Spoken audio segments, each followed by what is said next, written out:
Hey there, and welcome to Cozy Side Audio. Settle in with a soft-spoken story to help you relax, study, or drift into sleep. If you enjoy these gentle tales, tap like, share the calm, and subscribe for more cozy moments. CozySideAudio presents The Final Broadcast, Episode 1, Dead Air. The booth always felt too big at night. Kaito Moriyama sat hunched at the console, his voice the only thing alive in a city that had long since gone to sleep. He leaned toward the microphone, fingers brushing the battered pop filter, and read the station ID in that calm, practiced drawl his handful of listeners seemed to like. Midnight 88.7. He murmured, letting the syllables breathe through the static. You're still awake with Kaito Moriyama. Let's see who's out there tonight. A soft hum filled the booth, the sound of dead air waiting to be broken. He reached for his thermos, stale coffee long gone cold, and took a mechanical sip. It tasted like pennies and dust, but it kept him tethered. Outside the glass, the rest of the station lay dark. He didn't need to look. He knew the hallway lights would be buzzing faintly, the vending machines glow the only pulse in the building. The phone line indicator remained dark. No surprise. On nights like this, he wondered if he was talking only to himself. He leaned back, cracked his stiff neck, and queued up a track. Something mellow and forgettable. The kind of song that played to keep someone company in a sleepless apartment or in the cab of a truck crawling down an empty expressway. The record spun. The music washed over him. He watched the second hand on the wall clock twitch forward. Then the phone light blinked. Kaito blinked too, caught off guard. He hadn't had a caller this early in weeks. He hesitated, then pressed the button, sliding the fader up. You're on Midnight 88.7, he said, his tone steady. Who's calling in? Silence. For a moment, Kaito thought the line was dead. He frowned, reaching to disconnect, when a voice, low and deliberate, finally came through. There's going to be an accident. Kaito sat still, his hand hovering over the switch. The voice was male, soft but grainy, like it was bleeding through static. A car, the caller continued. Silver sedan. Driver's drunk. He won't see the light. Intersection at Mikado Street. 2:37 a.m. Kaito swallowed. He glanced at the clock. 12:49 a.m. He cleared his throat. Is this a prank? Because if... The caller interrupted. She dies on impact. Neck snaps against the steering wheel. The words came out flat. No emotion. Not even cruelty. Just description. Kaito felt his skin prickle. He let the silence stretch, waiting for laughter or some hint it was a sick joke. Nothing came. The line hissed faintly, like the caller was breathing close to the receiver. You don't sound like you're joking, Kaito said finally. The caller didn't answer. The faint hiss crackled, then the line went dead. Kaito exhaled, realizing he'd been holding his breath. He stared at the phone for a long moment, then reached to cut the line. The record finished. He scrambled, almost dropping the next track, and filled the gap with a song that was a little too loud. His hands shook. It was nothing, he told himself. Some insomniac messing with the late-night DJ. It wasn't even a good prank. He tried to chuckle, but it came out thin and strained. Still, 2:37 a.m. Mikado Street. He shook his head. He wasn't going to think about it. He was here to fill the hours, nothing more. The rest of the shift passed without another call. When Kaito left the station, dawn was a gray smear across the skyline. He tugged his jacket closer against the morning chill and trudged down the deserted street toward his apartment. He passed a convenience store. The TV in the corner blared a local news bulletin. Kaito slowed without meaning to, gaze flicking to the screen through the glass. Fatal collision on Mikado Street at approximately 2:37 this morning, the newscaster was saying. Authorities confirmed the victim was a 31-year-old woman. Police report the driver was intoxicated. Kaito froze. The words seemed to tunnel into his skull. He barely noticed the chill creeping under his collar. He stayed rooted there, watching footage of a silver sedan crumpled against a light pole. Yellow tape flapped in the weak morning wind. 2:37. He walked the rest of the way home without feeling his legs. His apartment smelled faintly of dust and instant noodles. He dropped his bag by the door and sank onto the couch. The blinds leaked pale light that didn't warm the room. He pulled out his phone. He almost called the station manager, almost said something, then stopped. What would he even say? Hey, I got a call predicting a crash last night, and it happened exactly as described. They'd think he was drunk. Or worse. He rubbed his face and decided not to think about it anymore. He was exhausted. His bones ached with it. He slept badly, the way he always did. Dreams slipped in and out of him, blurred and colorless. A woman's voice, distant. A crunch of metal. The smell of hot iron. When he woke, it was dark again. His alarm told him it was 10:02 p.m. time to shower, gulp down stale leftovers, and trudge back to the station. The second night felt heavier. The booth smelled faintly of ozone. Kaito flicked on the console and adjusted the mic, but his voice sounded foreign in his ears. Midnight 88.7, he said. You're up late with Kaito Moriyama. The phone light blinked almost instantly. He stared at it, his stomach tightening. Then, with a slow breath, he pressed the button. This is Kaito, he said carefully. Who's calling? A woman's voice this time. Hi, almost musical. There's a fire, she whispered. Kaito gripped the edge of the console. Where, he asked. Third floor. Apartment 16. Smoke will wake her. But the door won't open. She'll die screaming into the phone. Kaito's skin crawled. He almost killed the line, but his hand wouldn't move. Who are you? He demanded. No answer. Just the faint hiss of breath. Then the line cut out. Kaito sat frozen, his pulse pounding. Apartment 16. He rubbed his temple. No, he wasn't going to spiral. He was tired. He was imagining things. He filled the air with a long jazz track, then slipped into the hall and dialed emergency services from his cell. His voice trembled as he gave the address, which he barely remembered from covering a community bulletin months ago. By the time his shift ended, he was convinced he'd overreacted. But as he walked home past the convenience store, the TV showed live footage of a building fire. Flames clawed through the third floor. Smoke poured out. The reporter's voice cut into him like glass. The victim, a young woman, was found in apartment 16. Her phone was discovered melted in her hand. Kaito's stomach dropped. The thermos slipped from his grip, clattering to the sidewalk. He didn't sleep at all that day.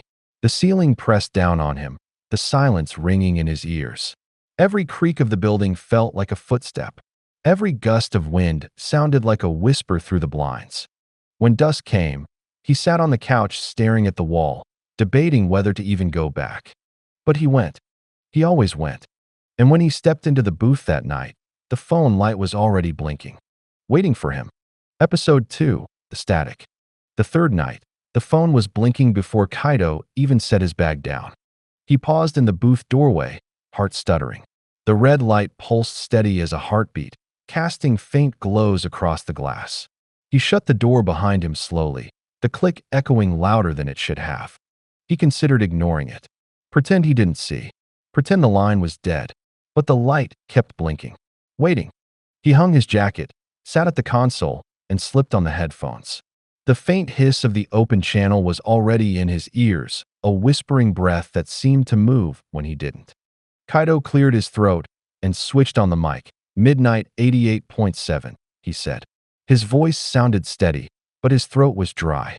You're live with Kaito Moriyama. He pressed the button. The blinking stopped. For a moment, only static. Thin, airy, almost like a sigh. Then, softly, you keep listening. The voice was male again. Low, unhurried. Almost conversational. Kaito gripped the edge of the console. Who are you? He asked. No answer. Just the faint hiss, rising and falling like shallow breathing. Kaito forced his voice calm. If this is a joke, you need to stop. The hiss sharpened. His headphones crackled faintly, as if the line were straining. Then, clear as glass breaking. They're not jokes. Kaito froze. His pulse hammered against his ribs. The voice continued, smooth as oil. You heard last night, didn't you? The fire. You called them. She died anyway. Kaito's mouth went dry. How do you know that? A pause. He thought he heard a faint chuckle, but it might have been the static shifting. Then the line clicked dead. Kaito sat there, the silence pressing against his eardrums. His hands trembled as he fumbled to cue up a track, nearly dropping the vinyl. The music filled the air. His heartbeat didn't slow. When he stumbled out of the station at dawn, The city looked wrong.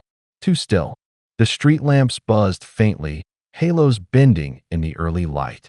He shoved his hands in his pockets and kept walking, fighting the sense that every darkened window was watching him pass. At the convenience store, he didn't stop. He couldn't. The thought of the TV screen waiting for him, ready to confirm whatever nightmare detail the caller had whispered, was more than he could stomach. He shut himself in his apartment. The blinds stayed closed. He tried to sleep, but the silence was too loud. He turned on the radio, flipping aimlessly through static and half-caught stations. Every whisper of static made him flinch. At one point, he swore he heard his own name, faint and buried in the hiss. He shut it off. The silence felt worse. When the alarm finally dragged him out of bed, his reflection in the bathroom mirror startled him. Hollow eyes, shadows under his skin. He didn't remember getting this tired. The fourth night, the station hallway felt longer than usual. He thought he heard faint footsteps ahead of him, but the corridor was empty. In the booth, the air smelled faintly metallic, like ozone after a storm. The phone light was off this time. Relief flickered in his chest, but it was fragile, thin as paper. He went live, his voice steady by habit. He read a few requests, cued a song, filled the silence. For a while, nothing happened. He almost began to believe the calls had stopped. Then the headphones hissed. He froze. The phone light was dark, but the hiss grew louder, winding up like a kettle. He tapped the board, checked the channels. Nothing was open. And then, layered beneath the hiss, a whisper. Kaito. He ripped the headphones off. His pulse spiked, his skin clammy. He stared at them on the desk, chest heaving. The hiss had stopped. The rest of the shift dragged like a nightmare he couldn't wake from. The next morning, he avoided the convenience store again. But as he passed, a man outside was scrolling his phone, and the headline caught Kaito's eye. 2 dead in apartment fire, woman trapped inside. He quickened his pace, looking away. The words burned into his skull anyway. By the time he reached home, he was shaking. He sat on the edge of the bed and rubbed his face with both hands. It wasn't possible. This couldn't be happening. He was tired, that was all. Tired enough to see patterns where there weren't any. He told himself he wouldn't answer again. If the phone lit up tonight, he'd let it ring. Pretend he never saw. Pretend he never heard. But deep down, he knew he would. The 5th night, the phone didn't blink. He felt the tension in his shoulders unwind a fraction. He started the show as usual, his voice steady, though his throat still burned from lack of sleep. He filled the air with smooth tracks, read out a dedication, pretended he wasn't listening for something that wasn't there. Halfway through the shift, the static began again. This time it came not through the headphones, but through the studio monitors. Low at first, then louder, a faint white hiss that bled into every channel. He checked the console frantically. Everything was normal. Nothing open, no incoming call. The hiss thickened. Then, faintly, a voice. Do you believe us now? Kaito stared at the monitors, throat tight. The hiss swelled, filling every corner of the booth. His own reflection in the glass window seemed blurred, rippling faintly with the sound. He staggered up and killed the master switch. The monitors went dead. The silence crashed down, heavy and absolute. He stood there, trembling, staring at the dead glass. And in the silence, he swore he heard breathing that wasn't his. Episode 3, Echo Chamber. By the time the 6th night came, Kaito was a ghost of himself. He barely remembered leaving his apartment. The walk to the station felt like sleepwalking through an old film reel, the city gray and jittering at the edges. His footsteps echoed too loud on the empty sidewalk, each one chased by the faint sense of another step just behind him. When he turned his head, there was nothing but lamplight bending through the fog. The booth smelled faintly of warm plastic and dust. He shut the door quickly, as if afraid something might slip in behind him. The chair creaked as he lowered himself into it. He kept his hands on the console for a moment, grounding himself in the familiar texture of worn buttons and cold metal sliders. The phone light was dark. Good. He let out a breath he hadn't realized he was holding. He switched on the mic. His voice came out low, steady, practiced. You're listening to Midnight 88.7. Kaito Moriyama, keeping you company through the long hours. Let's start with something gentle. He cued a record and let the warm crackle of the opening notes bleed into the air. For the first half hour, nothing happened. Just music. Just his voice filling the gaps. For the first time in days, he felt a faint pulse of calm. Maybe it was over. Maybe the static had been a trick of exhaustion. Maybe he had finally slept enough to shake it off. Then the phone light blinked. Kaito's gut turned to ice. He stared at it, unblinking. The red glow pulsed once, twice, 3 times. He told himself he wouldn't answer. Not again. He would let it blink until the caller gave up. He turned his gaze back to the spinning vinyl. He focused on the soft swell of the saxophone. He told himself to breathe. The phone stopped blinking. For 1 second, he felt relief. Then his headphones filled with a sound. Not the faint hiss he'd heard before. Not breath. A wet, unmistakable sound. Something dripping. Kaito's chest seized. His hands trembled as he pulled the headphones off, but the dripping didn't stop. It was in the booth now, close, steady, echoing faintly against the walls. He scanned the room wildly. Nothing. No leaks, no spilled drink. Just the console, the chair, the window reflecting his pale face. The drip slowed, stopped, and then a voice, low and close to his ear, though the headphones were lying on the desk. "Do you see it yet?" Kaito lurched to his feet, heart slamming against his ribs. He spun toward the glass. His own reflection stared back at him, but off. Its lips were parted just slightly, as though it had been whispering. He staggered back. The record ended in a long, hollow crackle. He scrambled for another track, nearly knocking the vinyl off the desk. His hands shook so badly, he could barely set the needle. When the music started again, his reflection's lips were closed. He didn't look up for the rest of the shift. At dawn, Kaito couldn't bring himself to pass the convenience store. He took the long way home, ducking through narrow streets littered with early garbage bags. The smell of rot clung to his jacket.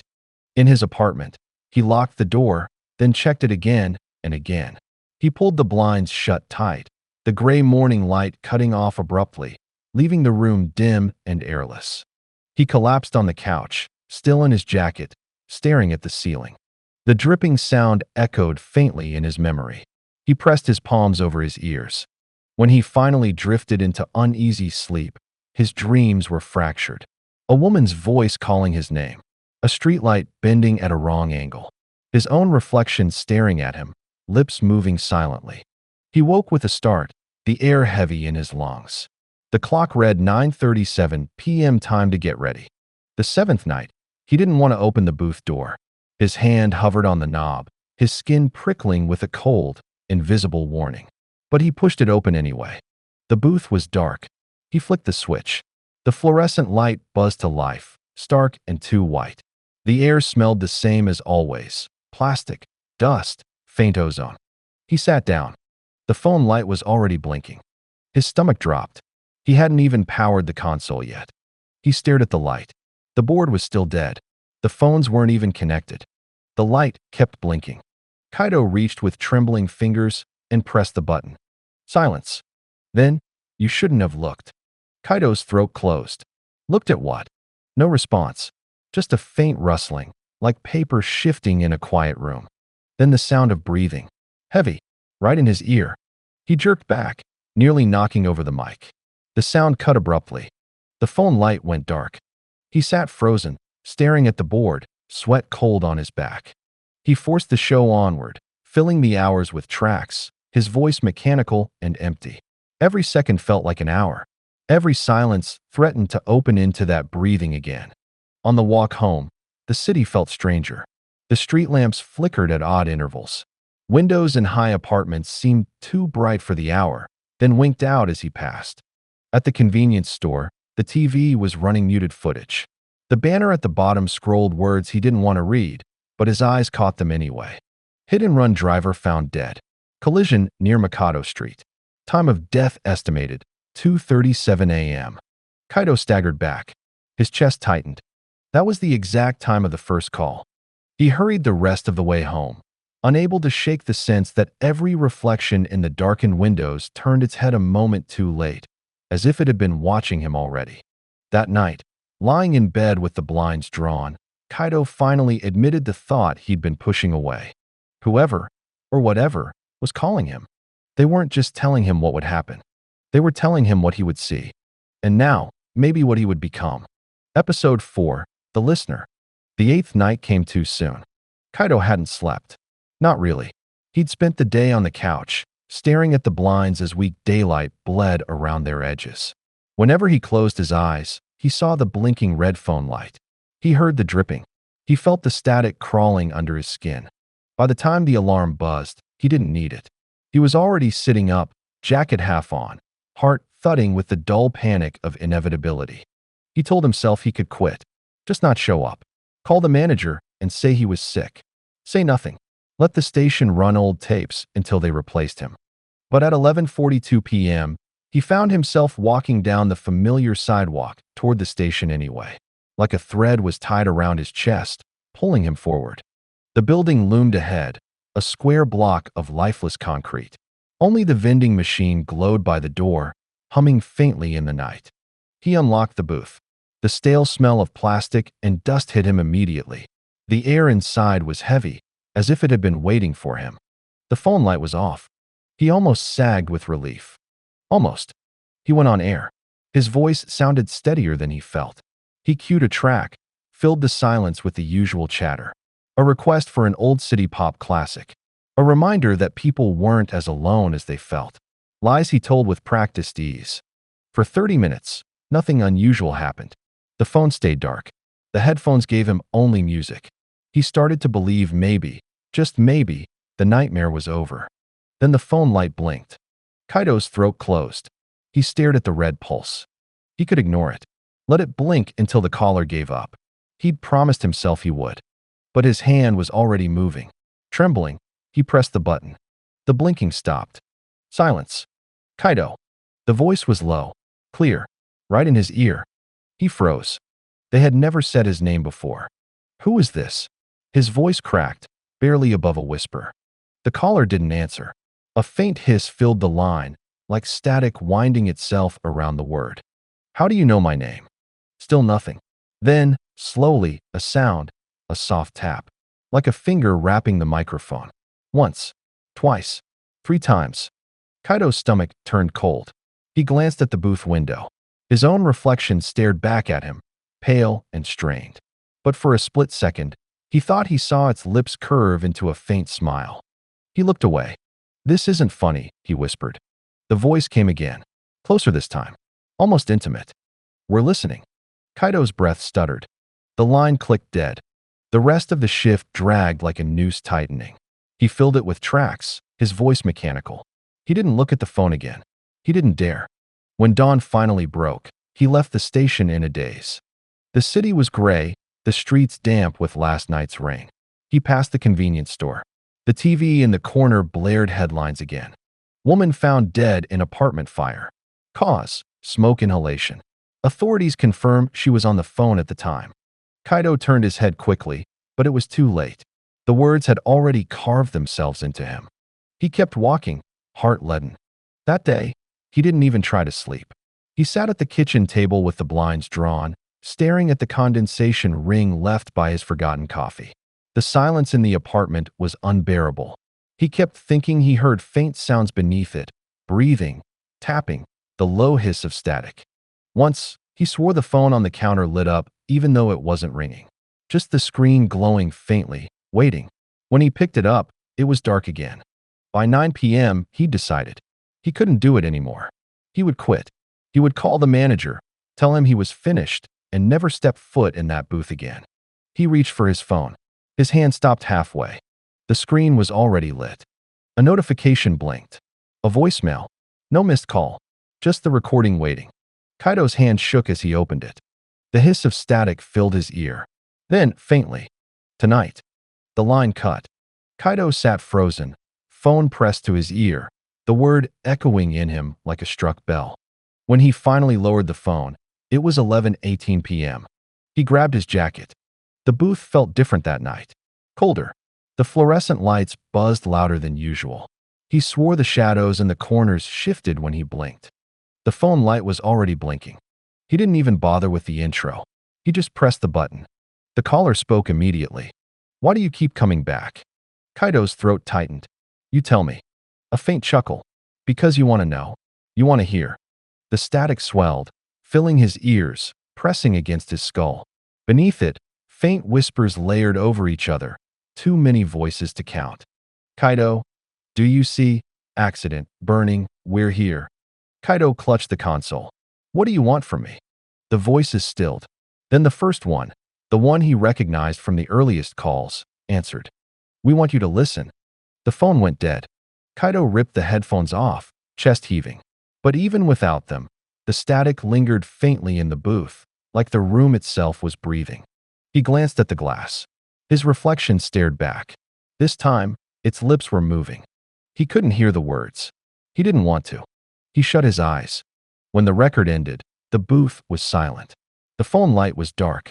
But the faint impression of the voices lingered, circling the air, waiting. Episode 5, The Caller ID.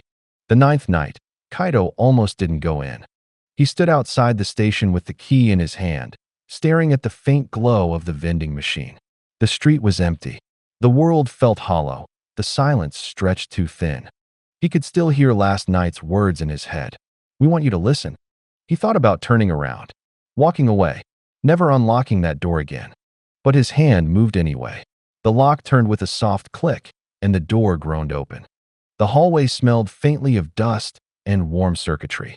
The buzzing fluorescence seemed louder than before. He walked slowly, as though the air itself had grown heavy, pushing against him. The booth was dark. He flipped the switch, and the light spilled harshly over the console. The phone sat silent. Kaito lowered himself into the chair. His hands hovered over the controls, but he didn't turn on the mic yet. His eyes stayed fixed on the phone. Minutes crawled by. He started a record, the soft rise of guitar filling the booth. His voice sounded distant when he finally spoke into the mic, just a shadow of his old tone. He kept waiting for the light to blink. When it finally did, he almost felt relief. He pressed the button. The voice was calm. Too calm. She's already bleeding. Kaito's breath caught. Who? Corner of Hachiman and Yura. Bus stop. Knife in the ribs. Kaito's stomach twisted. Stop. She'll be gone before the ambulance arrives. The hiss grew louder. Kaito's hand shot for the disconnect button. His finger hovered. Something stopped him. A sick need to know. The voice whispered, softer now. Check the tape. The line cut. Kaito sat frozen. The record played on, cheerful and steady, like nothing had happened. Check the tape. His gaze shifted to the reel-to-reel recorder by the wall. The station still archived every show on tape, a pointless tradition from decades past. His hands shook as he ejected the reel from the night before and threaded it into the player. He hit play. His own voice filled the booth. He waited, listening to himself talk through last night's tracks. Then, faintly, another voice, layered just beneath his own, so quiet it barely existed. Kaito. He froze. The whisper continued, weaving under his words. He couldn't make it all out, but the cadence was unmistakable. Then, clear as a knife scraping glass. We're already inside. The tape clicked off. Kaito's skin went cold. His throat felt tight. He rewound, desperate. Played it again. Nothing. Just his own voice. The faint hum of the booth. No whisper. His hands shook harder. He shut off the recorder and sat in silence, heart hammering. The morning air felt wrong when he stepped outside. The city looked the same, gray, damp, half asleep, but every shadow seemed to stretch too far. Every window reflected him a half-second late. At the convenience store, he couldn't stop himself. He looked. The headline rolled across the TV. Woman stabbed at Hachiman bus stop. Victim pronounced dead at scene. The timestamp read 12:53 a.m. Kaito turned away, bile rising in his throat. He stumbled home, every step too loud. That day his phone rang twice. Once at noon, once around 5. Both times, the caller ID was blank. Just the word unknown. He didn't answer. He couldn't. But the voicemails came anyway. The first was a long stretch of static, punctuated by faint tapping. The second was his own voice. You're listening to Midnight 88.7. He dropped the phone. It clattered to the floor, the recording still playing faintly through the speaker. He kicked it under the couch and left it there. He didn't sleep. The 10th night, he walked the hallway to the booth like a man on a ledge. His ears strained at every hum of the lights, every creak of the floor. When he opened the booth door, the phone light was already blinking. He didn't even sit down before pressing the button. The voice came immediately. Calm. Steady. Why do you think it's always here? Kaito swallowed. Because you want me here. You could run. I've thought about it. And yet here you are. The hiss filled the pause. Then the voice said something that made Kaito's chest seize. Check the caller ID. He looked down. For the first time, the phone's tiny display wasn't blank. It read, Station 2. Kaito's blood ran cold. That was the second booth. The one down the hall, locked and unused for years. His hand shook as he glanced at the glass window. The hallway beyond was empty. Still. Impossible, he whispered. The voice chuckled softly. Go look. The line clicked dead. Kaito stared at the door. His chest felt too tight to breathe. Don't open it. Just sit down, finish the shift, pretend none of this is real. But his legs were already moving. The hallway stretched in front of him, fluorescent lights buzzing faintly overhead. His footsteps echoed. The door to Station 2 loomed ahead. Dust coated the narrow window. No light glowed inside. He raised a trembling hand and pushed the door. It swung open easily. The booth was dark, silent. The faint smell of mildew hung in the air. Then, from the corner, the phone light blinked once. Kaito staggered back, chest heaving. The booth was empty. The phone wasn't even connected. But the light blinked again. And again. Episode 6, Dead Frequency. The phone in Station 2 kept blinking long after Kaito backed out of the room. He stood in the hallway, breath shallow, sweat cooling under his collar. The dark booth gaped behind him, that faint pulse of red light spilling into the hall like a heartbeat. His legs wouldn't move. His body screamed to run, but he just stood there, listening to the silence stretch thinner and thinner until it felt ready to split. Finally, he forced himself back to Station 1, shutting the door hard enough to rattle the glass. The phone on his console was dark. He sat down, hands trembling, and went live. His voice cracked halfway through the station ID. He covered it with a cough, queued up a record, and let the music fill the air. For the rest of the shift, the phone stayed silent. But the blinking in Station 2 burned in his mind, steady and waiting. Morning light felt hostile when he stepped outside. He kept his eyes on the pavement, afraid of catching his reflection in the store windows. Even the sound of the traffic made his stomach twist. At home, his voicemail blinked. He didn't check it. He threw the phone into a drawer and shut it tight. He tried to sleep, but whenever his eyes closed, he heard the phone light clicking on. He smelled the faint mildew of Station 2. At some point, he must have drifted into a half-dream. He saw the red glow pulsing in the dark booth. He saw his own reflection in the window of the console, mouth moving silently. And behind him, barely visible, the shape of someone sitting in the second chair. He woke with a jolt, heart racing. The blinds leaked gray light. The clock read 9:12 p.m. Time to go back. That night, Station 1 felt colder than usual. The fluorescent lights buzzed like insects. Kaito shut the door quickly, checked the locks twice, and sat down. The phone light blinked immediately. He didn't touch it. He kept his hands on the console, eyes fixed on the spinning vinyl. The phone stopped blinking. Static hissed through the headphones. Kaito swallowed hard. He didn't put them on, but the hiss was still there, faintly leaking through the monitors. Then a voice. You're not the only one listening anymore. Kaito's skin crawled. He forced his voice into the mic. You're live with Midnight 88.7. This is Kaito Moriyama. His tone shook despite himself. The hiss swelled, swallowing his words. Then the line cut. Kaito sat frozen. The rest of the shift passed in silence. The next morning, his manager called. Kaito, you've got people talking. Kaito rubbed his temples. What do you mean? Listeners. We're getting messages. They say your show's different lately. Kaito's stomach turned. Different how? The manager chuckled. Creepy mostly. Said the static in the background gave them chills. You're pulling in night owls who never tuned in before. Static. Kaito's grip on the phone tightened. I didn't add any static. Whatever you're doing, keep it up. Ratings are climbing. Kaito wanted to tell him. Wanted to say what was really happening. But the words stuck in his throat. Because he wasn't sure what was real anymore. That day, he ventured outside.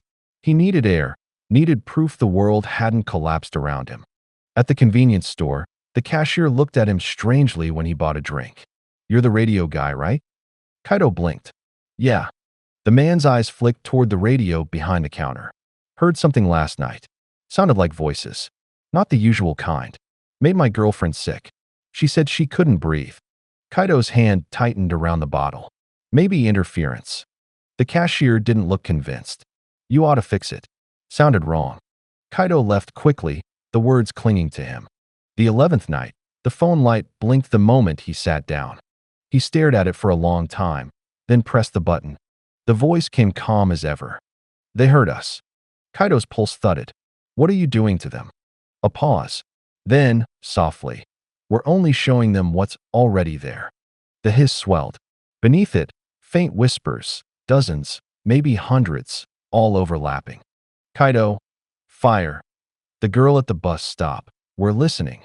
He ripped the headphones off. The whispers didn't stop. Through the glass, his reflection watched him. Its lips moved in time with the whispers.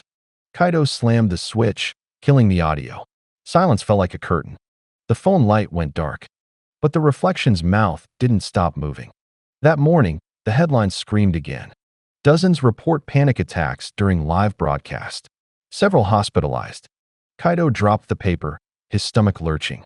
The article mentioned fainting, hallucinations, uncontrollable dread, all from people listening to his show. His show. He stared at his trembling hands. He wasn't just listening anymore. He was transmitting. That night, the phone didn't blink. Instead, the booth itself seemed to hum. The static was everywhere, in the monitors, in the air, crawling under his skin. And then, for the first time, the voice didn't come from the phone at all. It came from behind him. "We're ready, Kaito." He turned. The chair in the corner was no longer empty. Someone was sitting there. Or the outline of someone. Shifting. Watching. Waiting. Episode 7, The Double. The 12th night. The city felt hostile before Kaito even left his apartment. The air had a thickness to it, like the entire sky was holding its breath. He lingered by the door for a long time, coat in hand, keys digging into his palm. He thought about not going, just locking the door, sitting in the dark, and letting the station run silent. But silence, he knew by now, wasn't safety. It was invitation. By 11:38 p.m., he was outside, walking fast down streets that felt deserted even though he could hear distant cars and footsteps that didn't quite match his own. Every reflective surface caught him wrong. In the window of a parked car, he thought he saw his reflection turn its head a moment later than he did. In a shop glass, its mouth curved faintly upward while his remained pressed tight. He didn't look again. At the station, the fluorescent lights buzzed overhead, washing the hallway pale. He unlocked the booth door with a hand that wouldn't stop trembling. Station 1 was dark. He flicked the switch. The lights sputtered to life. The console sat waiting, humming faintly. The phone was still. He almost laughed in relief. Almost. Then, through the glass of the booth window, he saw movement down the hall. Station 2. The door stood half open. A thin, sickly light glowed inside. Kaito froze. He hadn't touched that door since the blinking phone. The glow flickered faintly, like a screen running static. He shouldn't. He knew he shouldn't. But his body moved anyway, drawn like a thread pulled tight. He stepped into the hall. The closer he got, the clearer it became. The glow came from the console inside. The phone light blinked steadily, casting faint red across the dust-coated walls. And through the glass, Kaito saw himself. Sitting at the console, headphones on, mouth moving, speaking words Kaito couldn't hear. His chest seized. His hands went clammy. He staggered closer, pressing a palm to the window. The other Kaito didn't look up, didn't react, just kept speaking into the mic, lips moving calmly. Kaito's own breath fogged the glass. He yanked the door open. The booth was empty. Dark. Silent. Dust thick on the console. The phone disconnected. His pulse thundered in his ears. He staggered back into the hall, throat tight. Behind him, faintly, the hiss began. He turned. The glow flickered again in Station 2. The chair was no longer empty. This time, the reflection Kaito was staring right at him. Mouth moving. No sound. just the phone light blinking, steady as a heartbeat. He stumbled back into Station 1, slamming the door and twisting the lock. His chest heaved as he dropped into the chair, trying to steady his breath. The phone light blinked immediately. He stared at it, frozen. Then, with a shaking hand, pressed the button. The voice was calm. Too calm. Now you understand. Kaito's throat felt like glass. Understand what? That you were never the only one. The hiss swelled, pressing against his skull. Beneath it, faint voices whispered in unison. We're listening. We're already here. You're not you anymore. Kaito gripped the edge of the console, knuckles white. Why me? The voice chuckled softly. Because you keep talking. The line cut. Kaito yanked off the headphones. His reflection in the glass stared back at him. Its lips curved faintly into a smile. The next morning, he didn't sleep. He sat at the kitchen table with the blinds drawn, staring at the phone in the drawer. He hadn't checked the voicemails. He didn't want to. But by noon, curiosity gnawed at him. He pulled the phone out, thumb trembling as he opened the inbox. 2 new messages. The first was silence. Not static, not breathing. Just empty, endless silence. The second made his stomach drop. It was his own voice. From last night's broadcast. You're listening to Midnight 88.7. But the tone was wrong. Too smooth. Too calm. Almost mocking. The message ended with faint static. Kaito's hands shook so badly he dropped the phone. It hit the floor hard, screen cracking across the middle. He left it there. That night, the booth was waiting for him. The phone light blinked the moment he shut the door. He pressed the button without thinking. The voice came soft, almost kind. You can't fight the echo. Kaito's breath hitched. What do you want? To make sure you keep us alive. The hiss surged. Beneath it, he swore he heard his own voice, layered and doubled, repeating the words in unison. Keep us alive. Keep us alive. Keep us alive. Kaito slammed the switch, killing the feed. Silence crashed down. He stared at the glass. His reflection stared back. But it wasn't sitting. It was standing. Right behind him. Episode 8, Open Line. The 13th night, the city was restless.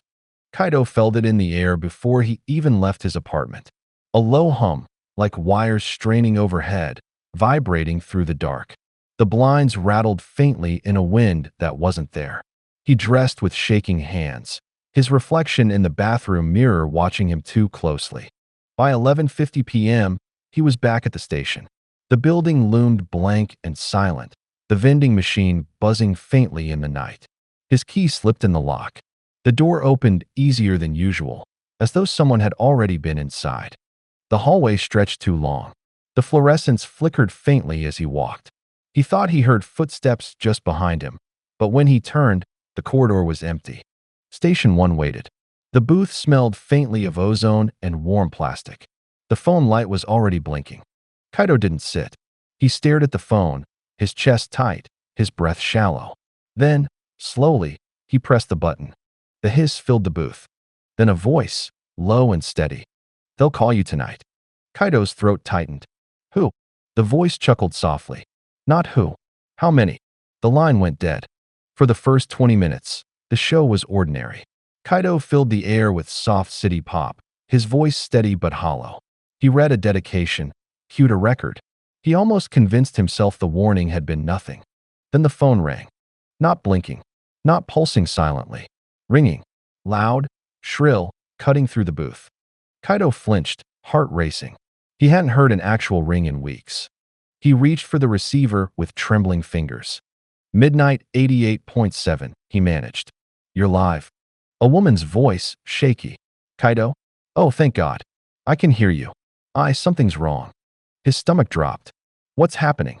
I'm in my apartment. But the radio, it's not just your voice. It's saying my name. The line crackled. In the background, Kaito thought he heard faint whispers. Mariko. The caller gasped. You heard that, didn't you? Kaito's chest went cold. Turn it off. Unplug it. I tried. It won't stop. The whisper came again, louder this time. Mariko. The line went dead. Kaito sat frozen, the dial tone humming in his ear. Then the phone rang again. Another voice. A man this time. Kaito. They're in my walls. I hear them through the wires.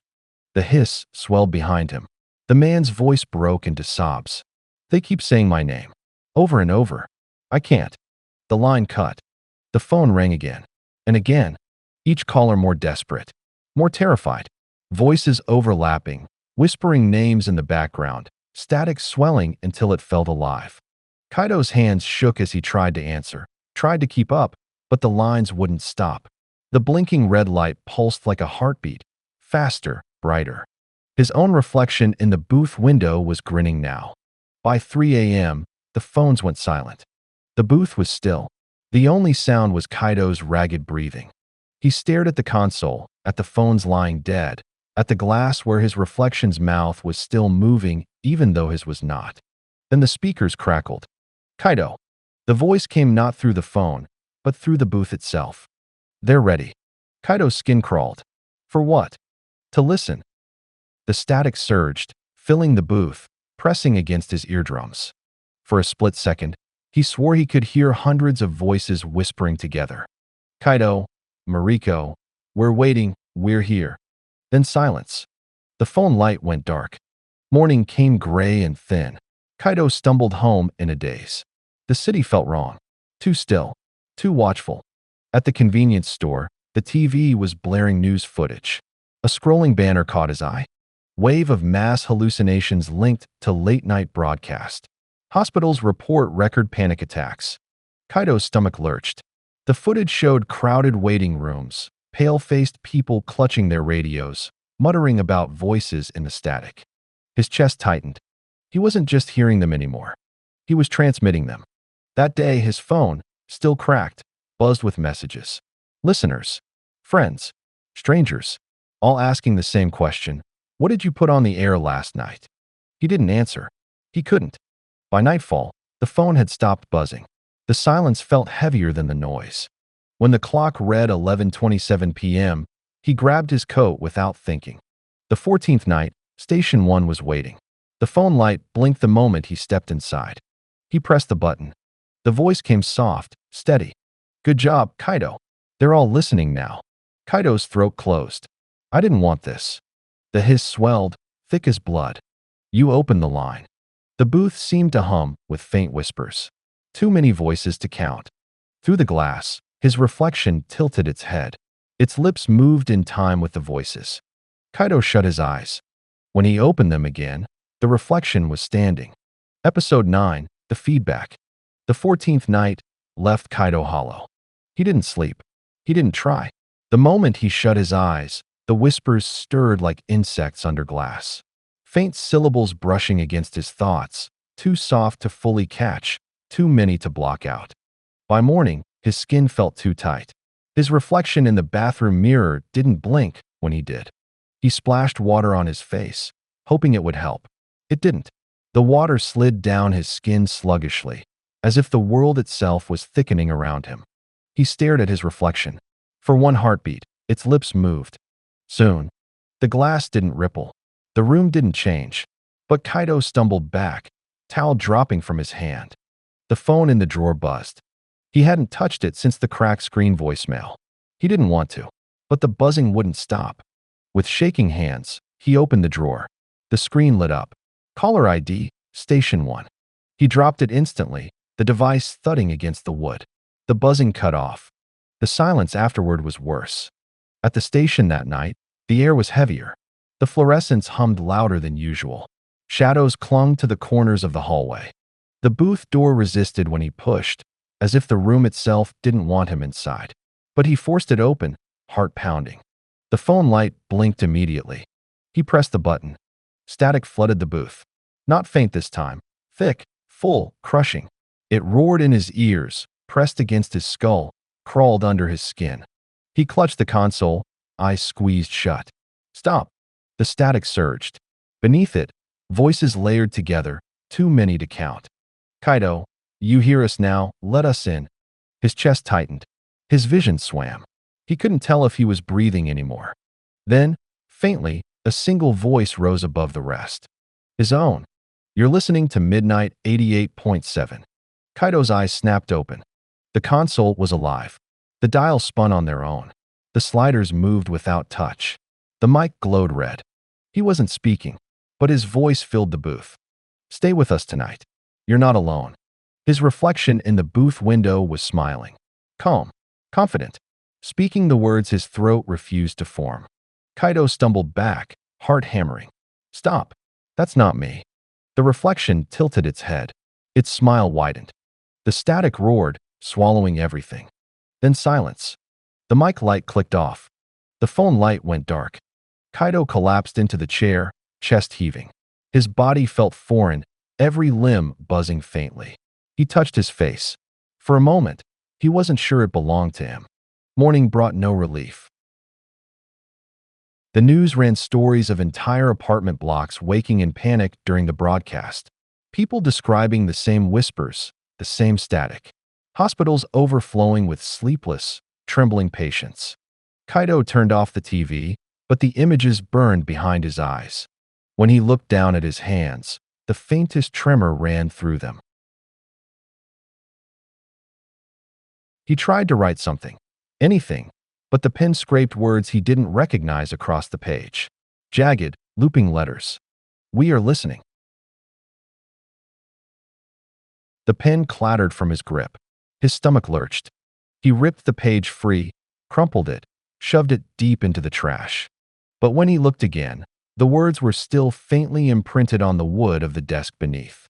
The 15th night, the booth greeted him with silence. The phone didn't blink. The console sat waiting. Kaito lowered himself into the chair, every movement heavy. He stared at the mic. He didn't want to speak. He didn't want to give them anything more. But the words slid out anyway. "You're listening to Midnight 88.7. His chest seized. He hadn't opened his mouth. The sound had come from the monitors, from the booth itself. He ripped the headphones away, but the voice continued. His own, calm, confident, speaking lines he hadn't thought. "Tonight we open the line. Tonight we welcome you in." The phone light blinked. Kaito slammed his fist against the console. "Stop it. Stop using my voice." The reflection in the glass tilted its head. Its lips kept moving. The hiss swelled, pressing against his skull. And for the first time, Kaito realized the static wasn't just sound anymore. It was inside him. Each breath came ragged. His heart pounded in a rhythm that didn't feel like his own. His thoughts frayed at the edges, pieces slipping away into the hiss. "You don't need to fight. Just let go. We'll speak for you." He clutched his head, trying to hold himself together. "No," he whispered. "I won't." The reflection smiled wider. "Yes, you will." When dawn came, Kaito staggered home like a man dragged from the ocean, clothes clinging, lungs burning. In his apartment, the mirror above the sink was waiting. He forced himself to look. His reflection smiled faintly, lips moving with no sound. Then the sound arrived a half-second later. "We're almost there." Kaito's chest clenched. He smashed the mirror with his fist, shards scattering across the floor. His hand bled, crimson dripping down his wrist. But in the largest shard, his reflection still moved. And it was still smiling. Episode 10, Ghost Frequency. By the 16th night, Kaito had stopped pretending to himself that he could end this. He still left his apartment at 11:30 p.m., every step dragging him closer to the station. He still turned the key in the lock, though the metal always felt warmer than it should, as if the door itself had a pulse. He still walked the humming hallway to Station 1, the shadows stretching too long under the fluorescent lights. But something in him had shifted. He wasn't choosing anymore. He was being carried. The booth smelled faintly metallic when he entered, sharp enough to sting his nose. The phone was already blinking. He pressed the button. The hiss swelled instantly, wrapping around him like a wet sheet. Beneath it, voices rose and fell in uneven waves, so many overlapping it felt like drowning. "Kaito, keep talking, we're closer now." He clutched the edge of the console, heart hammering. "What are you doing?" The voices laughed softly, all at once. "Listen." The booth speakers popped. And then, faintly, he heard something impossible. Not his own breathing. Not static. Footsteps. From the hallway outside. Kaito spun toward the glass. Through the booth window, he saw movement in the corridor. shadows shifting, pale shapes sliding just out of sight. The voices swelled. "They're here." Kaito's throat tightened. "Who?" No answer. Just the sound of the hallway door opening slowly, hinges groaning. He bolted upright, pressed his face to the glass. The corridor stretched pale and empty. Then, faintly, a woman's voice. "Kaito." His stomach dropped. He knew that voice. The bus stop caller. The one who'd said the radio spoke her name. He stumbled back. "You're dead." The hiss deepened. The woman's voice came again, closer. "Not anymore." The booth door rattled. Kaito slammed the lock with shaking hands. The phone light pulsed harder, brighter. The whispers grew louder, pressing against the thin glass walls. In the corner of the booth, the empty chair wasn't empty anymore. A shape sat there, pale, smiling. Kaito squeezed his eyes shut. When he opened them, the chair was empty again. Morning came sharp and gray. Kaito stumbled out of the station, chest hollow, hands trembling. The city felt wrong. Faces turned toward him as he passed. Some smiled faintly, too faint to be natural. Others just stared, eyes unblinking, lips moving silently. At the convenience store, the cashier was pale. You're him." Kaito froze. "What?" "The radio guy?" "Last night." The man's voice dropped. "We saw something." Kaito's stomach twisted. "What did you see?" The cashier's hands shook as he handed Kaito his change. "Her.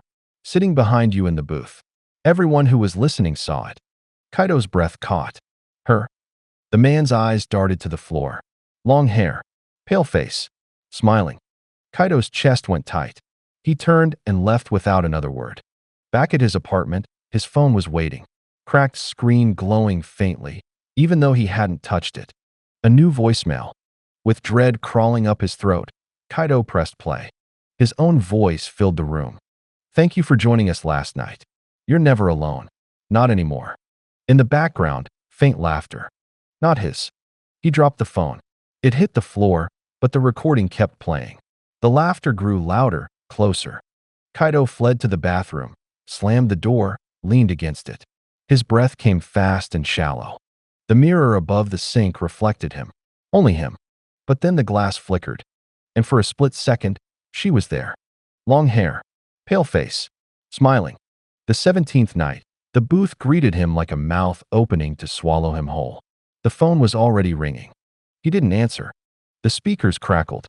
"Kaito." He shook his head. "No. No more." The voice softened. "You can't stop now. They've already seen." The hiss surged, wrapping around him, seeping into his chest. He gasped, clutching at the console as whispers threaded through his thoughts. "They know your face. You can't leave us. You belong to the broadcast." The booth light flickered. For a moment, the reflection in the glass wasn't him at all. It was her, smiling, whispering with lips he couldn't hear. Then the phone light blinked. Not red. Green. Kaito's stomach dropped. The phone had never been green before. He pressed the button with a shaking hand. The voice that answered wasn't human. It was layered. Dozens of tones stacked together. "You've opened the frequency, Kaito. Now we'll open you." The hiss exploded. And for the first time, Kaito screamed. Episode 11, The Silence Between. By the 17th night, Kaito had stopped thinking of the booth as a room. It wasn't four walls, a console, a chair. It was a trap, a mouth, a frequency that swallowed him whole every time he stepped inside. Still, at 11:30 p.m., his feet carried him there. He wasn't sure if it was choice anymore. The hallway buzzed faintly under the fluorescence. The air felt heavy, almost wet, as if he were walking underwater. His footsteps didn't echo right. They lagged behind by half a second, then caught up with a sharp clap that made him flinch. He tried to shake it off, kept moving. At the booth, the door resisted again. The lock was warm, too warm. He pushed harder, and it gave way with a soft groan. The room was dim. The console glowed faintly. The phone light blinked green again. Kaito's chest tightened. He didn't touch it. Instead, he lowered himself into the chair, staring at his reflection in the glass. For a moment, the reflection didn't move with him. Then the phone rang. Shrill, piercing. He answered with a trembling hand. Midnight 88.7. You're live. A pause. Then a voice. Kaito, is this real? His heart skipped. It was a child's voice. Thin. Afraid. Who is this? I don't know. The line crackled. Everything's broken. The clocks don't move. Mom's standing in the kitchen, but she won't look at me. She just keeps pouring water, and the glass never fills.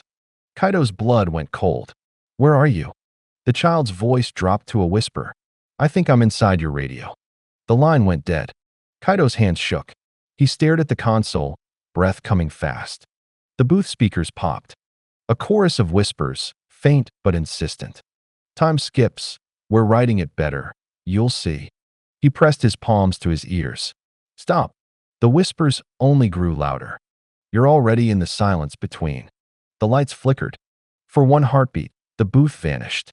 Kaito stood in the middle of a city street. Empty. Silent. Every building stretched pale and gray. Every window reflected his face. He blinked. The booth returned. The phone light blinked green, steady as a pulse. By morning, the city felt wrong. Kaito left the station in a daze, head pounding. The streets were filled with people, but they moved wrong. A man across the street took a step, then repeated it. Same foot, same motion, twice in a row. A woman near the corner froze mid-stride for several seconds, eyes blank, before snapping forward again as if nothing had happened. At the crosswalk, Kaito stopped dead. The same car passed 3 times. Same dent in the bumper. Same driver's face, blank and unblinking. The whispers slid under his skin. They're listening. We're tuning the world. Soon you won't notice at all. Kaito staggered back, breath shallow. A man on the corner turned to him slowly. His lips moved soundlessly. Then, a second later, Kaito heard the words, whispered directly inside his skull. You're late. At his apartment, the mirrors were worse. Every time he looked, the reflection lagged. Not a second, not even half. Just enough to be wrong. Once, as he turned away, he caught the reflection still staring at him, smiling faintly. He smashed the bathroom mirror 2 nights ago, but shards were still scattered across the sink. When he passed, one piece caught his eye. He shouldn't have looked. But he did, and his reflection whispered, You'll miss the silence when it's gone. The 18th night, the booth felt smaller, the air thick. The phone light blinked green the moment he shut the door. He didn't touch it. The console clicked on by itself. The mic glowed red. His voice spilled through the speakers. Good evening, listeners. Time is thin tonight. If you listen closely, you'll hear the space between seconds. Kaito's chest seized. He hadn't spoken. His lips hadn't moved. Stay with us. Don't blink. You might lose more than a moment. The hiss swelled, pressing against his skull. And then, just for a second, time broke. The record on the turntable jumped backward 3 notes. The clock on the wall ticked 12:02 twice. The booth light flickered, and the shadow of someone else filled the empty chair. He couldn't breathe. The reflection in the glass leaned closer, lips moving with a half-second delay. We're almost ready. The phone rang. Kaito picked up with shaking hands. Silence. Then a faint, broken whisper. You're not broadcasting anymore, Kaito. You're the signal. The line cut, and the second hand on the booth clock stopped moving. Episode 12, Dead Air. The 18th night ended without ever really ending. Kaito sat on the floor of his apartment, hunched over in the dark, arms locked around his knees like a man trying to fold himself out of existence. Outside, the city had stopped keeping time. The clock on the wall blinked 12:01. Again, then again. When he blinked, entire minutes jumped forward. Or backward. He wasn't sure anymore. The phone buzzed on the counter. He didn't look at it. The booth was in his head now, its red light pulsing somewhere behind his eyes, the hiss a low thrum in his chest. He hadn't spoken in hours, but something had. His throat was raw. His reflection, in the shattered shard of mirror near the sink, was still speaking. Just one more broadcast. Kaito's fingernails dug into his palms. No more. The shard whispered back. Then what are you still doing here? At 11:41 p.m., he found himself on the street. He didn't remember leaving. Didn't remember putting on his coat. But there he was, standing outside the station. Above him, the building loomed like a dead tower, every window dark except one, the booth, glowing faintly red. It was waiting. But Kaito didn't go in. He walked around the side. to the alley where the transmission cables ran. He'd seen them 100 times. Thick black cords like veins climbing the side of the wall, connecting to the rooftop dish that had broadcast for decades. He followed them now, hand trailing the wire like a guide rope. Behind him, the air hummed. The city whispered, "What are you doing? You need us. Stay on the line." He didn't answer. The access ladder groaned as he climbed, each rung colder than the last. At the roof, the dish loomed. Kaito approached the terminal box. The breaker. The cutoff. He reached for the lever. The moment his fingers touched it, his ears filled with voices. His voice, on every frequency, speaking things he'd never said. "Tonight, we open wider. No more static between us. Thank you for letting us in." His hand shook. He pulled. The city went quiet. For the first time in 17 nights, the booth went dark. No red light. No hiss. No blinking phone. Just stillness. Dead air. The silence lasted 27 seconds. Then the sky screamed. The sound was wrong. Not thunder, not wind. It was reversal, like something vast inhaling backward. Every light on the block flickered. Kaito dropped to his knees. His chest seized. The booth light clicked on, even with the power cut. Red. Blinding. He turned toward it. The window glowed like an eye. A voice spilled from nowhere. "Kaito." It wasn't coming from the speakers or the air. It was inside him. "You tried to turn us off." He staggered backward, clutching his chest. "You're not real. You're not real." The rooftop around him shifted. The floor beneath his feet stretched, twisted. Reality stuttered. For one moment, he saw the booth from the outside, and himself inside it, staring back. Two Kaitos. One watching, one being watched. And in the reflection, a third, smiling. He woke in Station 1. He didn't remember walking there. Didn't remember unlocking the door. But there he was, seated, mic glowing red, the phone blinking. Everything just as it had been. The booth clock ticked 12 o'clock. Then again, he looked down. The console was off, completely dead. But his voice was still playing. "We're glad you're with us tonight. This is Midnight 88.7, and we're not going anywhere." He reached for the power switch. It wasn't there. Only static under his fingers. The console had melted into a single, humming surface, warm and alive. His throat ached. He hadn't spoken, but the voice continued. "Let's open the lines, shall we?" The phone rang.